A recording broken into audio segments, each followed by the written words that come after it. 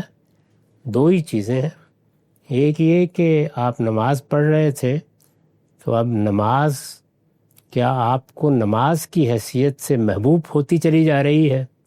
اس میں ظاہر ہے کہ نوافل پڑھنے کی طرف انسان کی توجہ ہوتی ہے فرض نماز کے ساتھ. یہ اس بات کی علامت ہے کہ اللہ تعالیٰ کے ہاں آپ کی نماز مقبول ہو رہی ہے، نماز سے بیزاری نہیں ہو رہی، آپ نماز میں انہماک کی طرف بڑھ رہے ہیں. دوسرے یہ کہ آپ کے اخلاقی وجود پر اس کا کیا اثر ہو رہا ہے، یعنی وہ بس ایک سجدہ اور رکوع ہو کے رہ گئی ہے یا اس نے وہ حیثیت اختیار کر لی ہے جو قرآن میں بیان ہوئی ہے کہ تنہا عن الفحشاء والمنکر. وہ اب آپ کو ایک واعظ کی طرح ہر جگہ روک کر کھڑی ہو جاتی ہے کہ تم کسی کا حق نہیں مارو گے، کسی کے ساتھ زیادتی نہیں کرو گے، کسی کا مال نہیں کھاؤ گے. اگر وہ یہ کر رہی ہے تو سمجھیں وہ اللہ کے یہاں مقبول ہو گئی. جی فہد ملک سوال کیجیے گا. فہد ملک. السلام علیکم عامد صاحب. وعلیکم السلام. رام صاحب میرا سوال یہ ہے کہ اپنے بڑی ڈیٹیل سے حدیث اور سنت میں آپ نے اپنی رائے دی ہے اعتراض سیریز میں بھی. ہمارے یہاں ایک روایتی علماء ہیں، ان میں سے ایک کیٹیگرائزیشن کی جاتی ہے کہ قرآن جو ہے وہ وہی مطلوع ہے، اور اس کے علاوہ کچھ اور بھی کہا جاتا ہے کہ جو حدیث ہے وہ غیر مطلوع، اور حدیث قدسی کا بھی کیٹیگرائزیشن موجود ہے. اس کے بارے میں ان چیزوں کو کہاں پہ سر آپ یعنی کہ فٹ ان کرتے ہیں؟ میرے نزدیک یہ چیز کسی اہمیت کی حامل ہی نہیں ہے. مجھے جب اللہ تعالیٰ نے ایک پیغمبر کی اطاعت کا حکم دے دیا اور یہ بتا دیا کہ وہی میرے دین کا ماخذ ہے، وہ جو کچھ دین کی حیثیت سے دے اسے لے لو اور اس کے لیے میں جواب دہ ہوں، تو مجھے اس تحقیق کی کوئی ضرورت ہی نہیں ہے. مجھے تو صرف یہ دیکھنا ہے کہ پیغمبر دین کی حیثیت سے کیا دے رہے ہیں. انہوں نے اللہ کی کتاب دے دی، میں نے اس کو قبول کر لیا. وہ کسی چیز کو سنت کے طور پر جاری کر دیتے ہیں، میں اس کو قبول کرتا ہوں. وہ کسی اجتہادی معاملے میں کوئی فیصلہ دیتے ہیں، وہ میرے لیے قابل اطمینان حد تک ان کی نسبت سے بیان ہو جاتا ہے تو میں اس کو بھی مان لیتا ہوں. تو اس لیے میرے ہاں یہ بحث irrelevant ہے، میں اس کو کوئی حیثیت نہیں دیتا. یعنی رسالت مآب صلی اللہ علیہ وسلم کے کسی حکم کے بارے میں یہ شرط لگائی نہیں گئی کہ وہ وہی ہوگا تو مانیں گے، نہیں ہوگا تو نہیں مانیں گے. یہ بات کہی نہیں گئی. یعنی ذاتی زندگی کے بارے میں بھی قرآن نے پابند کر دیا ہے کہ پیغمبر کے فیصلے سے انحراف نہیں کیا جا سکتا. جی نور خان سوال کیجیے گا. جی سر، میرا سوال یہ ہے کہ ایک طالب علم ہسٹری کا مطالعہ کیسے کرے؟ اگر ہم نے ایک پرٹیکولر ایونٹ کو انویسٹیگیٹ کرنا ہے ہسٹری میں، تو اس میں اصل حقائق تک کیسے پہنچا جائے؟ اس کا تعلق ہر دور کی تاریخ سے ہے. یعنی یہ تاریخ آپ پڑھنے جا رہے ہیں ایک مطالعے کے لیے، جیسے ہم جیسے طالب علم پڑھتے ہیں تو پڑھیے، اس میں فتوے نہ لگائیے، اس کو کوئی حتمی چیز سمجھ کر بیان نہ کیجیے. لیکن اگر آپ باقاعدہ تاریخ کا مطالعہ کرنا چاہتے ہیں تو پھر سب سے پہلی چیز دیکھنے کی یہ ہوتی ہے کہ وہ تاریخ کن ذرائع سے ہم تک پہنچی ہے. اس میں ذرائع کی اہمیت بہت غیر معمولی ہو جاتی ہے. وہ ذرائع مخدوش بھی ہو سکتے ہیں، وہ ذرائع واہی بھی ہو سکتے ہیں، وہ محض پروپیگنڈا بھی ہو سکتے ہیں. اس میں مختلف سیاسی گروہوں کے عقائد اور نظریات کی پرچھائیں بھی پڑ جاتی ہے. اس میں پھر دسیوں چیزیں ہیں جن کو دیکھنے کے بعد ہی کوئی رائے قائم کی جا سکتی ہے. جی آگے بڑھاتے ہیں. ہمارے ساتھ موجود ہیں ثاقب خان. سوال کیجیے. السلام علیکم غامدی صاحب. وعلیکم السلام. میرا سوال نو مولود کے دائیں کان میں اذان اور بائیں میں اقامت کے حوالے سے ہے. جب ہم سنت کے حوالے سے بات کرتے ہیں کہ اصلاً سنت روایات یا حدیث میں نہیں بلکہ مسلمانوں کے اجماع اور عملی تواتر میں موجود ہے، بالکل ویسے ہی اذان اور اقامت جو اپنی نوعیت کے لحاظ سے عبادت کی نوعیت کی چیز ہیں، ان کو بھی مسلمان معاشرے میں 98-99% لوگ کسی روایت یا حدیث کا سہارا لیے بغیر نسلاً بعد نسل سنت سمجھ کر ہی منتقل کر رہے ہیں، اور اس پر بھی سوائے اکا دکا اہل علم کے اجماع اور تواتر عملی اسی طرح موجود ہے جیسا کہ نماز کے لیے اذان اور اقامت کے حوالے سے امت میں موجود ہے۔ لیکن اس کے باوجود اس کو سنت کی فہرست میں شامل نہ کرنے کی علت کیا ہے؟ شکریہ۔ یہ آپ نے جو کچھ بیان کیا ہے یہی تو ثابت نہیں ہوتا، یعنی موجودہ زمانے میں بھی ثابت نہیں ہوتا، اور موجودہ زمانے میں اس کا شیوع بہت ہے، لیکن ذرا اوپر آپ جاتے ہیں تو یہ ویسے ہی غائب ہو جاتی ہے۔ تو یہ جو بیان آپ نے دیا ہے یہ اسٹیبلش نہیں ہوتا۔ سنت قرار دینے کے لیے ضروری ہے کہ اس وقت بھی بغیر کسی ادنا اختلاف کے مسلمانوں کا پورا علم اس کو مانتا ہو، اور پھر اوپر تک اس میں کوئی اختلاف نہ ہو یہاں تک کہ ہم دور صحابہ میں پہنچ جائیں۔ تو یہ اس معیار پر پورا نہیں اترتی، بلکہ یہ متعین ہو جاتا ہے کہ اصل میں لوگوں نے ایک روایت سے یہ رائے قائم کی، اور چونکہ اچھی لگی تو بہت لوگوں نے اس کو اختیار کر لیا۔ اس کو ہمارے ادارے ہی کے ایک بڑے صاحب علم نے موضوع بنایا ہے اپنے پی ایچ ڈی کے مقالے کا، اور اس پر عربی زبان میں اپنا مقالہ لکھا ہے، شاید وہ ترجمہ بھی ہو گیا ہے دوسری زبانوں میں، ڈاکٹر عامر غزر صاحب کا، تو اس کو آپ پڑھ لیجئے۔ اس میں انہوں نے اس سارے مواد کو سامنے رکھ دیا ہے، اس سے خود مجھے اپنی رائے پر نظر ثانی کرنے کا موقع ملا۔ جی آگے بڑھاتے ہیں، زارا رزاق صاحب سوال کیجیے۔ سر میرا سوال یہ ہے کہ اگر کسی آدمی سے آپ کی شادی متوقع ہو اور اس کا راز آپ پہ عیاں ہو جائے کہ وہ زانی ہے، اور وہ غلطی سے نہیں بلکہ ڈھونڈ ڈھونڈ کر گناہ کرتا ہے، تو اس پر وہ کہے کہ اب وہ ٹھیک ہونا چاہتا ہے، یا پھر اس کے معافی مانگنے پر، اسے معاف کر دینے پر آپ کی ذاتی رائے کیا ہے اور اسلام کی روح سے کیا رائے ہے؟ کیونکہ یہ بہت یہ اگر کسی آدمی نے اس طرح کی کسی غلطی کا ارتکاب کیا ہے یا کرتا رہا ہے اور اس نے معافی مانگ لی، توبہ کر لی، تو اللہ تعالیٰ کے ہاں امید ہے معاف کر دیا جائے، کیونکہ جب تک وہ زندہ ہے اس وقت تک معافی کا دروازہ بھی کھلا ہوا ہے۔ لوگ اس کی معافی قبول کریں نہ کریں اس کے دو پہلو ہیں، ایک یہ کہ اس کا جرم سوسائٹی کے سامنے آ گیا اور اس پر باقاعدہ سزا کا نفاذ کر دیا گیا، اس میں معافی کی کوئی اہمیت نہیں ہے، اس کے ساتھ کسی عفیفہ عورت کا نکاح نہیں ہو سکتا۔ اس کو قرآن مجید نے ان لفظوں میں بیان کر دیا کہ حرم ذالک علی المومنین، ایمان والوں پر یہ حرام کر دیا گیا ہے۔ یہ سامنے نہیں آیا، معلوم نہیں ہے، دائیں بائیں بھی لوگ نہیں جانتے، کسی ایک کے علم میں، یا جیسے آپ نے بیان کیا کہ اس خاتون کے علم میں آ گیا ہے، تو اب یہ اس پر ہے کہ اس کی معافی کو کس درجے میں رکھتی ہے۔ اگر وہ سمجھتی ہے کہ اس نے اپنے آپ کو فی الواقع اللہ کے سامنے ڈال دیا ہے، معاف کر دیا ہے، اور محض جذبات سے نہیں بلکہ تمام قرائن سے یہی معلوم ہوتا ہے، اس نے اپنے آپ کو گویا معافی مانگ کر پاک کر لیا ہے، تو شرعاً شادی ہو سکتی ہے، یہ دینی پہلو ہے۔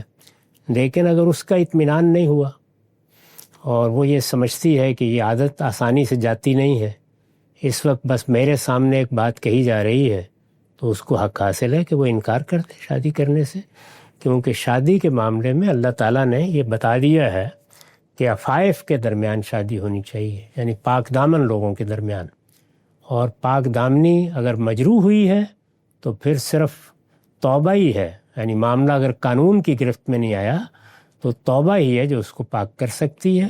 اس کو ماننا نہ ماننا یہ آپ کی ثوابدید ہے، کیونکہ اس کے قرائن کیا ہیں کیا نہیں ہیں، آپ اس آدمی کو باقی کس پہلو سے جانتی ہیں نہیں جانتی، اس کے بارے میں کچھ نہیں کہہ سکتا۔